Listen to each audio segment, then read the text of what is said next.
I'm Jason Sipe, and this is the Indiana Libertarian Update for the week of March 13th, 2017.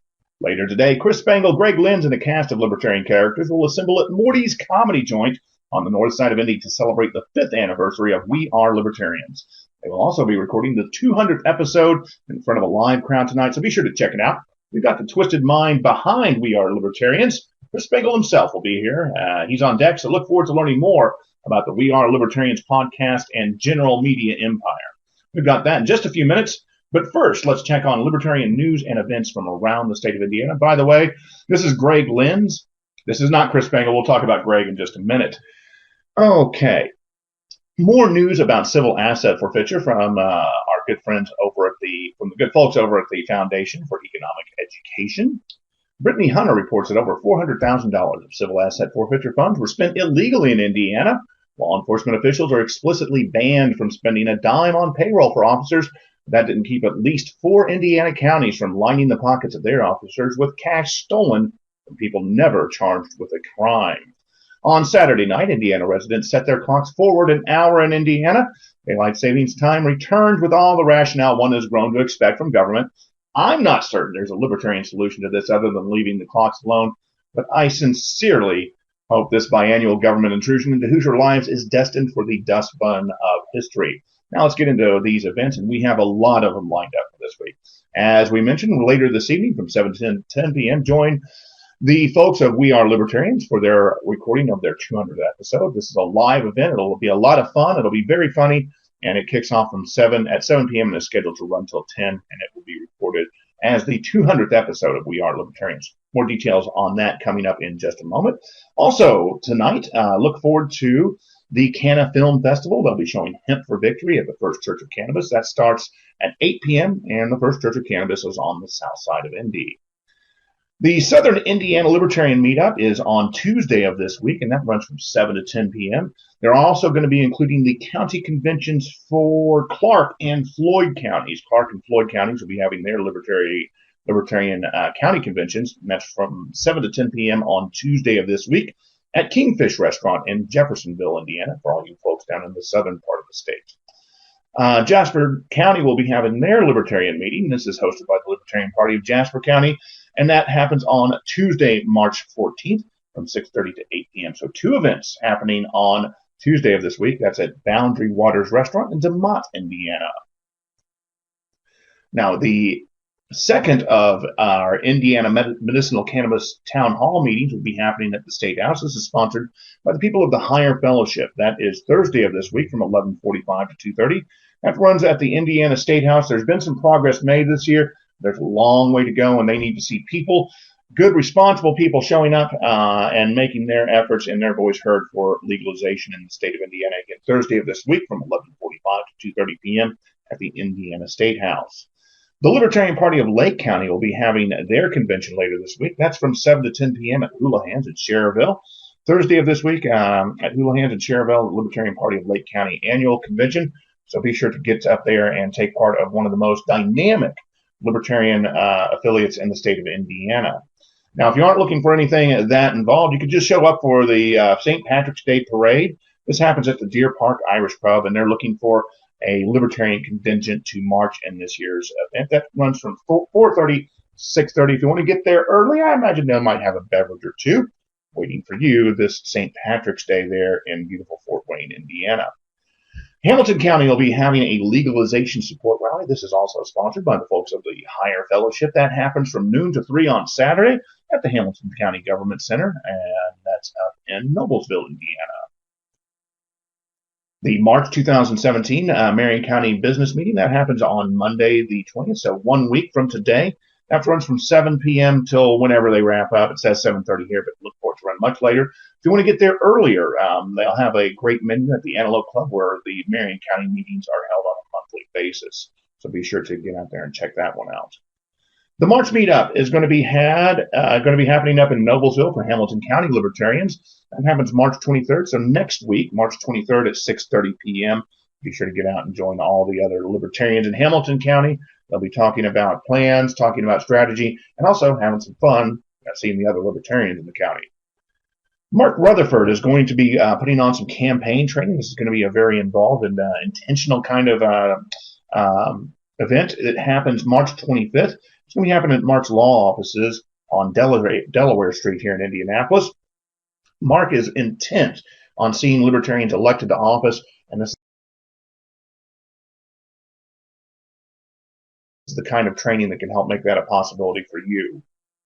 Monroe County Libertarian Party is going to be having their convention on March 25th, so that's Saturday of next week, March 25th, from 4 to 6 p.m. at the Tailored Fit in Bloomington. So be sure to check that out and take part of the organization that's happening there in the southern part of the state in Bloomington. Libertarian Party of Montgomery County will have their organizing convention. That happens on Monday, March 27th, so about 2 weeks from now, March 27th, at 6:30 p.m., and that happens at the Crawfordsville District Library. For those of you out in Crawfordsville, this is going to be an interesting meeting because they're trying to get a party up and running there in Montgomery County. Of course, the state convention is coming up. That's going to be happening May 5th through May 7th. If you haven't already done so, be sure to take care of your accommodations. Make sure you're enrolled, got those fees paid so you can take part of the convention. Much more to it than the business meeting, and we want to see you there for the 2017 state convention. Now, what a treat for us this week at the Indiana Libertarian Update. We are joined by something of a modern legend in Indiana Libertarianism. And yes, he does have the, he even has the ego to go with that these days. He burns a path all his own. I've happened to know this guy for at least 10 years, which is scary because that means I've known him since he was probably 12. Anyway, because the guy can't be older than 22 at this point. Everybody, this is Chris Spangle, and we're very excited to have him. He is going to be celebrating the completion of the 200th episode of We Are Libertarians, his podcast with him and his partner Greg Lenz. And I don't know partner. We can go into the exact meaning of partner here in a few minutes, the details there. Chris, tell people a little bit about yourself and your podcast, We Are Libertarians. Yeah, Jason and we've known each other since the WXNT days when we worked together at the lowest rated AM station in the 50th market. We've really made good something times, of ourselves, haven't we? Yeah. After I left that job, I went to work for the Libertarian Party of Indiana for 4 years as the executive director. You can see right here is my Light of Liberty Award that I still hang on my wall. From service to the Libertarian Party. Hold on, I got to get the cat out of the way. Mittens might make appearances. I don't know if you've had cats on the show yet before, but Mittens is a regular on We Are Libertarians. And when I was at the Libertarian Party of Indiana, I noticed that traditional means weren't exactly reaching millennials, especially younger millennials. And we started a podcast while I was at the Libertarian Party of Indiana. I actually took out an equity loan on my car for about $1,500, and I bought the equipment in 2011, and was looking for a way to start a podcast and do more podcasting because I've been a fan since 2005. I wanted to do a podcast as soon as I learned about the concept. I've always loved radio. I've always wanted to work in radio. I'm fortunate to work in radio as my career now. But I felt like there wasn't a lot of good content out there for libertarians, and especially younger libertarians. And so I started in March 8th. We launched the first episode in 2012 with Chris Galt and Creighton Harrington. And on Monday, we will celebrate, actually tomorrow, we will celebrate our 200th episode, our 5th anniversary. And it's been a long and fun ride. A lot has changed for me personally since we started in the Rupert for Governor headquarters. We built a little podcast studio there. I think the Rupert for Governor podcast may still be out there, along with the Libertarian Party of Indiana podcast, which Mike Cole started in 2009, and then I took over for a brief moment, and now you're carrying the torch with your show. And I firmly believe that podcasting is a major medium of the future. Working in traditional broadcast media now, it still reaches a ton of people. It still reaches millions and millions of people. Most people listen to the radio every day in their car. But in terms of driving an audience, in terms of building a community, podcasting is hard to be beat. And you look at somebody like Joe Rogan, who's very libertarian leaning. Joe Rogan tweets your name, and all of a sudden you've got tens of thousands of followers. And over the past 5 years, since leaving the Libertarian Party of Indiana, I still am involved in at various points. I went through some personal stuff and took some time away, but I am a libertarian. I'm proud to be a libertarian, a big L libertarian.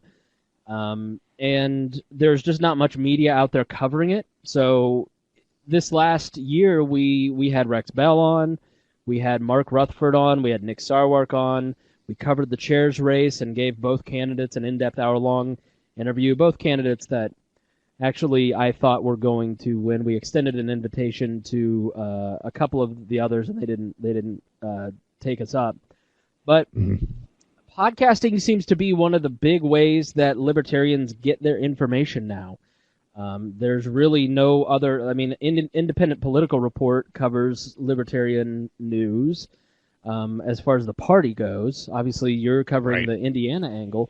So we're trying to cover big L news, little L news, cover it from an irreverent perspective on current events. So irreverent is the key word there. Irreverent is what we do. If you're over 40 and you're boring, you're probably going to hate us. Oh, goodness. Boy, I could respond in a couple ways to that.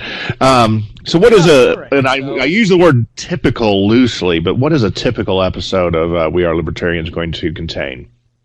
Well, the first 20 to 30 minutes is really kind of a comedy podcast. And the philosophy that I have is I want to structure it like my radio idols. I want to structure it like Bob and Tom. I want to structure it like the Howard Stern Show, where you have characters that you connect with based on authentic personalities, authentic people that are entertaining in their real life.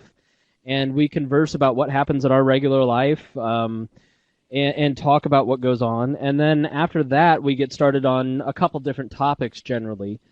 We just talked about the CIA leak from WikiLeaks. In another episode, we talked about Charles Murray being kicked out of and not being able to speak on a college campus. And in between there, you never know what we're going to say. And I have ADD really bad, and so I try to pay attention when Greg is talking, who's one of the smartest people I've ever met in my life. And he's usually having this great conversation with one of our regular 20 co-hosts. We have about 20 co-hosts from here in Indianapolis that are libertarians from a broad perspective that come on and talk about a topic. And Greg has great conversation with them. And then I derail with some sort of stupid comment usually. Now, it almost feel like if I was really thinking about this, I should have just invited Greg to be part of our discussion today, but kind of the short term, making that happen on short notice might have been a little bit of a challenge. Who the hell is Greg Lenz? Sorry, Jason. Okay. See, this is what I want to afford you, the unique opportunity to give a characterization of who Greg Lenz is without him having any input whatsoever. Go ahead. Greg is a nerd. He is incredibly well read and incredibly smart, and he is largely he does lately he's done most of the show prep because I'm so busy with work and building out the platform that we're building that it's hard for me to spend hours on hours reading. We put hours into the show. We put hours into the product that we produce. And I think people who don't consume it would think that we're just a bunch of class clowns. But I think if you listen, you're going to think about things in a different way. And Greg is a huge part of that. Now, Greg also Greg is one of the nicest people you will ever meet, ever. Okay, but he also, if he needs to be, will be a monster, and he will make memes of you that will make you cry. The keyword there, and I want to latch onto that theme, the memes. Oh, the memes. What is up with him and memes? Is he a Picasso of our day or just a twisted mind? He's the Thomas Nast of our day. It's hard to... We actually covered on a recent episode the amount of memes that Aaron, who is the Morgan County, I think he's vice chair maybe. His cousin Tad Western and Greg Lenz have made memes that you've seen before. You just didn't know they created it. Memes are funny pictures. Okay, the idea of a meme is brain software. It was created by Richard Dawson, the atheist, and his whole point was to create brain software, and then there's these viruses like religion that corrupt it. And much to his dismay, it has been adopted as funny internet pictures like Bad Luck Brian and Pepe the Frog and things like that. The sad reality is we can do a 3-hour podcast and we'll get 6,000 people that will listen to it, and we'll put hours and hours into the content that we write on wearelibertarians.com, that we talk about on the podcast, the videos that we make, and thousands will consume it. But if you boil it down to a simple idea and put it in impact font over a funny text, tens of thousands of people will see the idea. And memes have become the political cartoon of our day. And you really could argue, and this is something we talk about all the time, you could argue that memes helped elect Donald Trump, and that's why the CIA has created the Memetic Warfare Center to counter some of those pro-Trump memes. Wow. Well, I want to get back to this idea of what's going on with kind of the Trump follower and our new president in just a moment. But before we do, break it down to us for the different ways we can consume the We Are Libertarians. It's so much more than a podcast. We've been really talking about the podcast exclusively. Where else can we find it, and what can we expect from these other takes on the podcast and We Are Libertarians? Yeah, we try to cover current events from a broad libertarian perspective. We have anarcho-capitalists, we have minarchists, we have constitutional Republicans, we have scumbag Republicans, we have Democrats on, we have mutualists like James Neese on. So we have a broad perspective, and we try to package it in a funny way, and in as many ways as possible. So my job is digital at a major entertainment brand. And so I have my learning ground is We Are Libertarians. So I test stuff there because I own it and I can't get in trouble if I test stuff out on We Are Libertarians, and then I take it and apply it to work. And if you're online, you can find the We Are Libertarians brand. We're on Twitch. If you're into video games, Harry and Seth do a video game stream. If you're on YouTube, we're there. If you're on Facebook, that's where we do most of our dirty work. If you like to read long articles, we even have a podcast where I read the articles to you. So we try to be in as many different platforms as possible, because every different platform has a different audience. And so we're really trying to reach out to people under 40 in whatever way they talk and on whatever platform they exist. And there's a lot of talk, especially in the Libertarian Party of Indiana, about the irreverence and the memes and the tomfoolery, but the seriousness of our show motivates a lot of people across the nation to get involved. The state vice chair of South Carolina is a listener, for instance, and he credits us for getting him involved. Just activated another person who's now volunteering for her county party.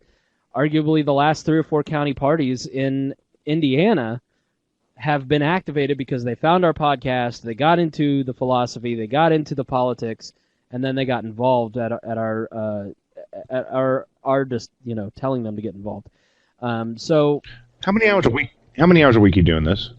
I spend between 5 and 20 hours a week on it. It depends. I mean, I have spent since I got home Friday night about 7 o'clock. I have been working on the podcast pretty much nonstop, with the exception of a few hours I worked yesterday for a different job. So it is my hobby. It is what I do in all my free time, and it takes a tremendous amount of work to look like you're doing not much and just joking around. And I still have a to-do list of things that I'd love to do, projects that we want to accomplish. As an entertainment brand, we're an entertainment and comedy brand first and foremost, and our playground is politics, because I think that is how you really bring people in. We're not trying to be a political talk show with some jokes. We're trying to be a comedy podcast that also talks about current events, because I think people go on the internet for two things. One, to laugh, and I'm not going to talk about the other thing. People use the internet to have fun with their friends, and what we really want to accomplish is join our group. Listen. It's like, come on, Chris. Talk about the other thing. Yeah. The other thing. Okay, Chris, you and I have talked a lot about this particular subject over the last few years. There's really been a disruption in a lot of our institutions, and a lot of it comes down to technology. We've seen politics. We've seen the way we work change, and it comes to our ability to communicate. But something has really changed in the last year. I've seen a change and almost this emergence of a new voice that I cannot quite follow. We have the alt-right. We have fanboys. We have just this new world that has been unleashed on me. What can you tell me? I'm not that old, am I, Chris? No, you're very spry. Spry. Great. I can't claim that I am part of the alt-right. I wouldn't want to be part of the alt-right. I think that there is... I spent the past few days with about 60 interns for a project that are all between 18 and 24. And it's for a media project. And the thing that I realized more than anything is that these kids before they've graduated college are media all-stars. They understand storytelling. They understand video production, video editing. They understand social media. And everything is humor-based. Everything is fun.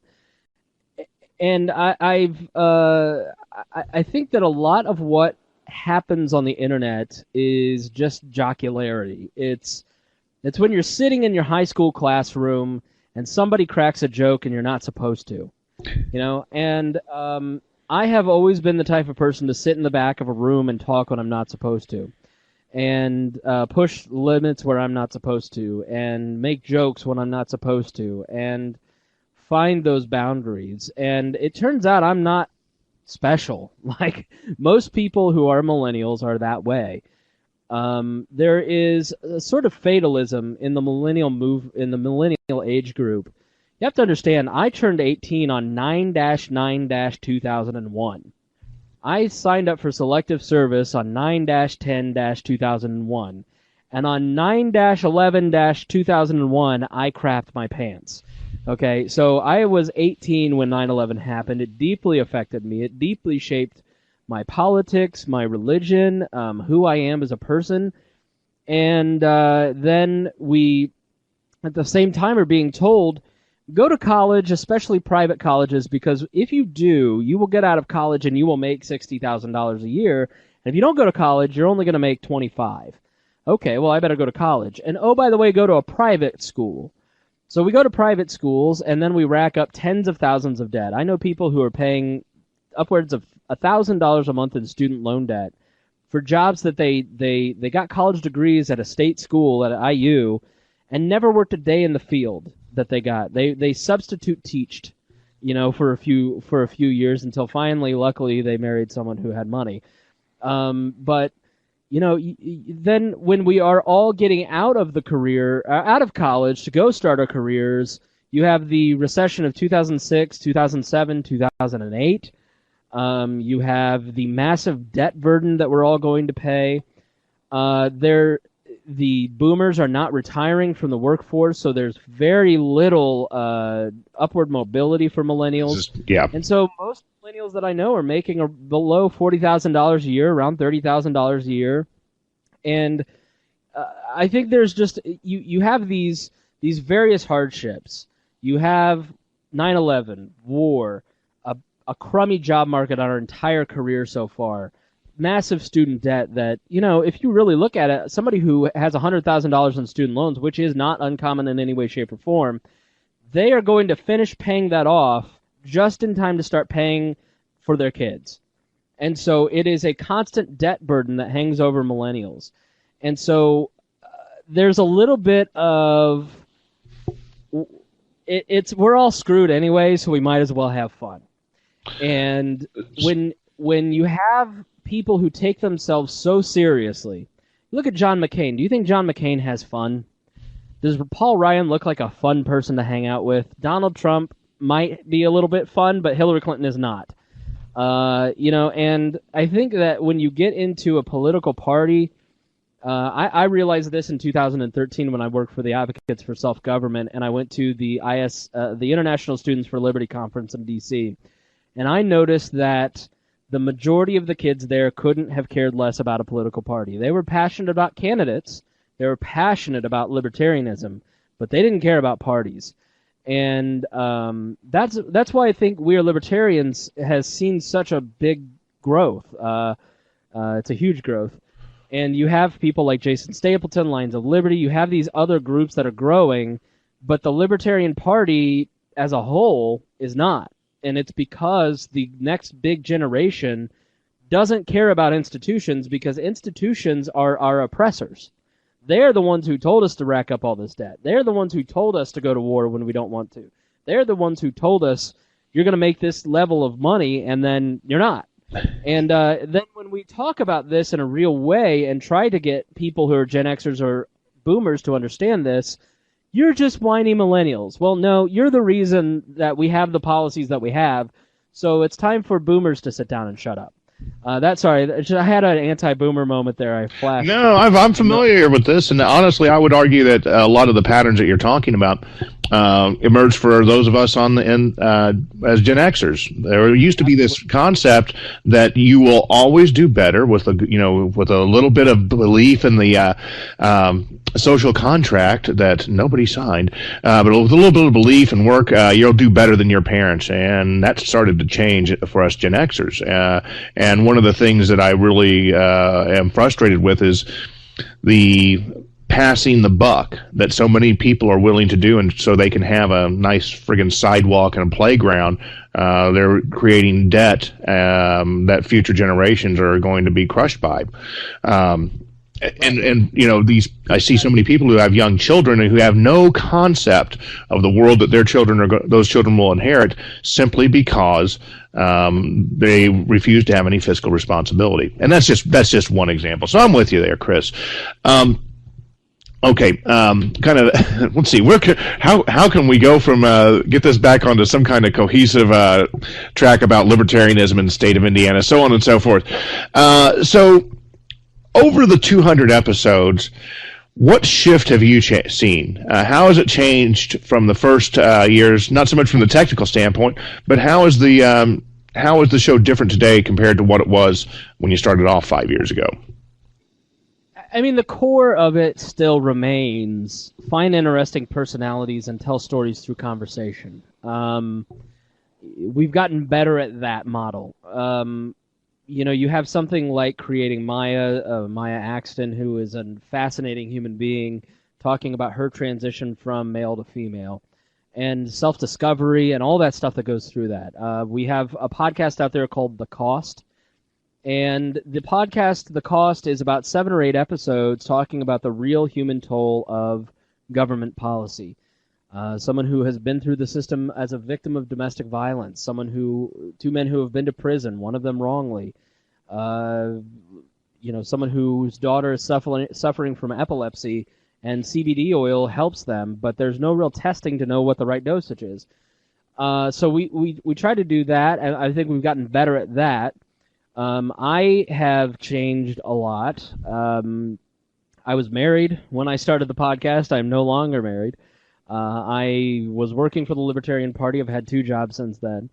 It is, that first year we had 72 listeners, and I couldn't believe that 72 people would actually want to hear what I have to say about anything.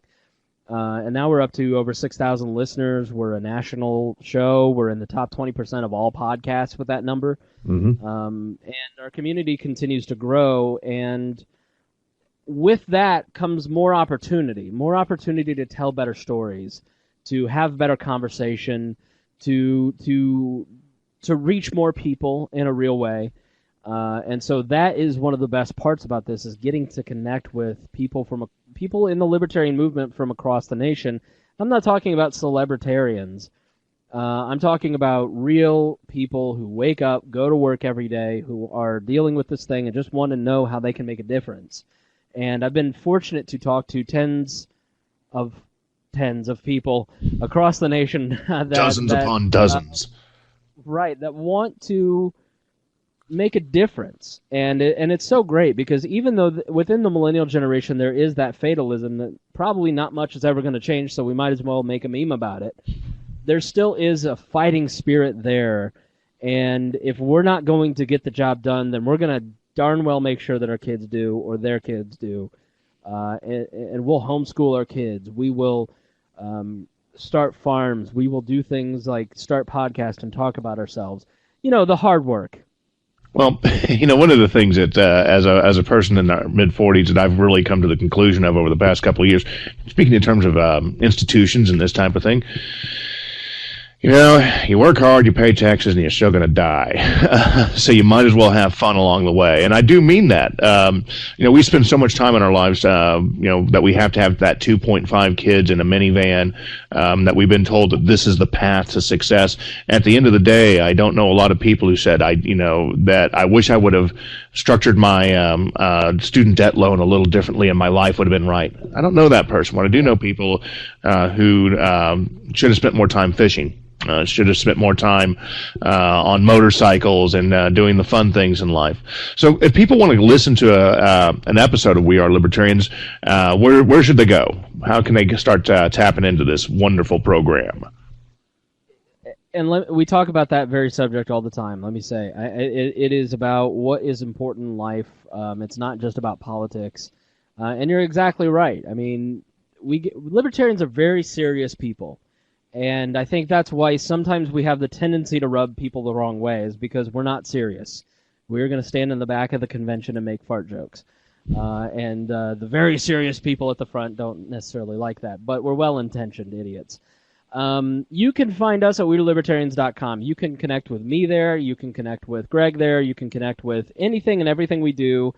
You can, donate if you're already a fan, and all that goes to the great equipment like this microphone and the ring light that I'm using and the massive board. I have a huge board, Jason, sitting to my left, and all that. Yeah, how does it stack up against this technology? I don't know, man. Let's take a look at this. Yeah. Oh. So, you show me your Behringer, and I'll show you mine. Oh, Behringer's so cute. So yeah. We're remodeling the studio, so we're going to look like an actual real show. We do the live shows, and the goal is to make something entertaining for people to share with their friends. Because, when I worked for the Advocates, my job at the Advocates was literally, the mandate was do something after the quiz that takes Hitler to a libertarian in 2 minutes. And it was the most instructive part of my career, because I learned how to communicate very big ideas very simply. And I got it down to about 20 minutes, which you can find at the Path to Libertarianism on wearelibertarians.com. But I learned that the majority of the libertarian movement is professors talking in professorial ways, and there just weren't a lot of young people who were talking like young people do. And so, that's why you should listen to our show at wearelibertarians.com, because you might be entertained, and if you are, please share it with a friend. Absolutely. Now, tonight, and I do intend to have this out early in the part of the day on Monday, so hopefully we can drive a little bit of traffic there and spread the word. You're having the big gala celebration up on the north side of Indy. Tell us about that. Shorts are welcome. You can wear shorts. It's not we started doing Will you be live wearing shows shorts? Probably. Okay. It might be. Okay. My shorts ripped because I've worn them. So I only have one pair of shorts, Jason, and I wear them so often I rip them. The live show was started. Torn shorts. After the state convention last year. There's not a lot of. I got an opportunity because of my friendship with the owners of Morty's to have a live show, and we got 50 people that first time. We beat two major podcasts that are with national audiences in terms of audience, because libertarians at their core love to have fun, and they love to hang out with each other, And We Are Libertarians Live is an event that you can. It's not for libertarians. Okay, it is, but it isn't. It is a fun show, a comedy show, that you can invite that friend that you've been talking to forever and tip them towards the libertarian movement by bringing them to a libertarian-based comedy show. It's hard to take somebody to a meeting. You know, you go to a meeting and it's in a library. Everybody doesn't like to go down to the Antelope Club and hear us have our little infighting and arguments and get a little too many beers in us. We love that stuff because we're nerds, okay? But the guy at work that you've been trying to talk into being a libertarian for 2 years, he wants to go have some beers and some tachos and meet some other libertarians that are all normal, except for James Neese, and get to know some other people and go, wow, these people are pretty normal. These people don't look like pot-smoking hippies, you know? And so the idea was started as an outreach event. And I'm a little disappointed that the majority of the people that come are our audience. That's great. I love that. And I love those people dearly. But the mission of the event is for new people to show up. And we've had a lot of new people show up. Not many of them have come back. But many of them have reached out and said, hey, I came to a show. I can't make it this time. And I love the podcast, and I'm going to start volunteering for my county. You know, Sarah Potter is a person that is now the secretary of the Morgan County Party. She came to We Are Libertarians Live with some friends after finding the podcast, and she is an all-star. I'm talking to her about joining the Central Committee and getting more involved, and it's somebody that we met because she came with 3 friends to the podcast. And that's the idea, is it's just a fun way to get people down the rabbit hole. Here's the beginning, all right? You don't know where to connect. You don't know how to get involved. This is the perfect place to start. What time? 7 p.m. at Morty's Comedy Joint. It's only $5. Okay. Very cheap. Right on. Most Morty's are $15. There is a two drink or food minimum, but it's very cheap. It's very good. The tachos are my favorite. The burritos are really good. Everybody loves the tachos, Jason. I'm gonna have to that'll just the word alone is fun to say. I might have to make the trip up there, just based on the tachos. With nacho fixins, how can you go wrong? Tachos. And so we'll have at 7 p.m. we'll have Jeff and Caitlin from the Jeff Ibert podcast open for us. Then we'll have local comedian and libertarian Miranda Barnett. She'll warm up the audience for us and introduce us. So we're gonna have some, and then we're gonna have Chris Bowers, who is one of the best comedians in the city, join us for the first hour. And then in the second hour, we're going to have the 2 original co-hosts on. They haven't been in the same room since they got into a fist fight. So we're going to see how this goes.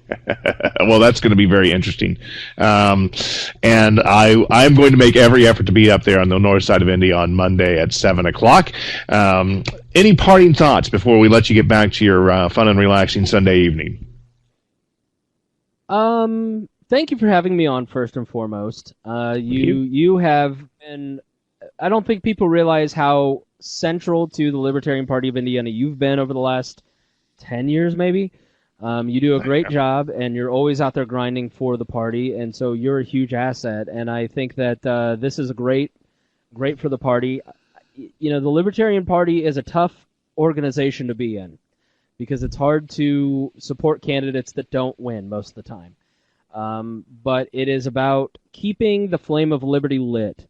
And if you didn't have the Libertarian Party, you wouldn't have had Ron Paul. You wouldn't have had the beginning of SFL and YAL. You wouldn't have the massive groundswell of libertarian thinking.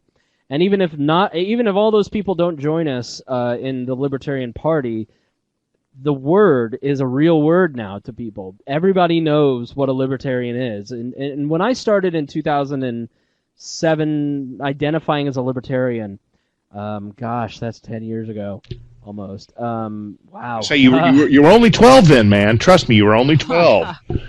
People didn't know what a libertarian was. And then I got the job at the Libertarian Party, and they thought it was a librarian thing. And so... now it is great to see how many people are talking about the word, and you know, it is. Nobody's going to get elected without considering the libertarian perspective. And I don't care whether you're running for president or dog catcher. If you aren't at least considering the libertarian perspective, you're at a disadvantage. And that wasn't the case as recently as 10 years ago. Yep. And so what I would say finally is that David Bowes at Cato has found that the libertarians are the biggest block of voters in the independent movement. And that means we're the most powerful voters. And I think if we can just come together, if people want to be in the Republican Liberty Caucus and support Rand Paul, great. If people want to be in the Libertarian Party, awesome. If people don't want to vote, I don't care. As long as you're out there talking about liberty in a way that people want to join in the way that fits them. Not everybody has to be in the LP. Not everybody has to be in the GOP or the Democrats or vote even, But everybody has a role to play. And I think that if we can really come together and start working together and respecting each other and realize that we're the most powerful voting bloc, and it's only going to get better as the millennials and Gen Z grow, we're going to be the biggest political force over the next 20 years.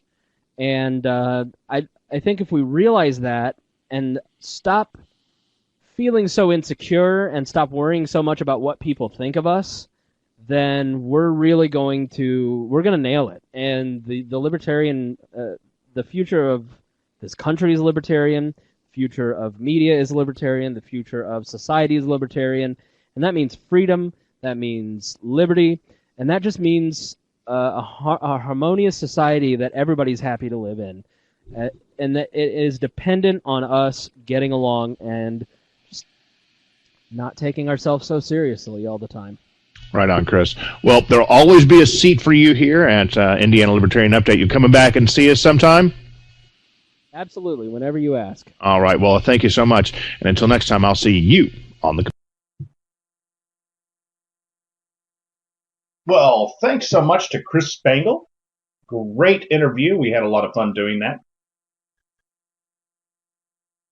Indiana Libertarian Update returns next week with a yet-to-be-determined guest. We've got a few possibilities, but a recent shift in our schedule has left the matter open at the time of the recording. If you have a news story, event, or meeting you want us to pass along, just send us a message via Facebook or drop me an email. It's jsipe@Sipe Society.